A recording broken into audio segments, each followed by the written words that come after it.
अच्छा, जो physical business है उसमें ये होता है कि गाहक को पता होता है जब वो खरीदने जाता है कि दुकान से फलां चीज मैंने लेनी है, वो वहां पे जाता है, वो दुकानदार को खुद कहता है कि ये चीज मेरी जरूरत है, मुझे टूथपेस्ट दे दें, टूथब्रश दे दें, जो भी उसमें लेना है, और उसको अंदाजा भी होता है कि ये चीज इतने में मिलेगी। जबकि ऑनलाइन बिजनेस में हमने ग्राहक के सामने, लोगों के सामने अपने इश्तिहार के जरिए वो चीज पेश करनी होती है, उनको उनकी जरूरत दिखानी होती है कि ये चीज है, ये प्रोडक्ट है और ये आपकी जरूरत है। फिजिकली और ऑनलाइन में बेसिकली ये फर्क भी है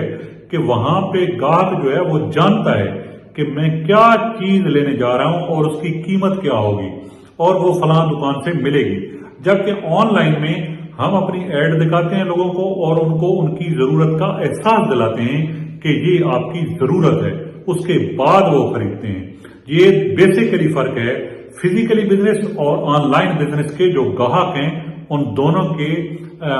मेंटल लेवल का, कि एक जगह पे वो खुद जानता है कि मैंने फलां चीज खरीदनी है और दूसरी जगह पे हमने उसको बताना है कि ये चीज आपकी जरूरत है, ये चीज आप लें। मेहरबानी।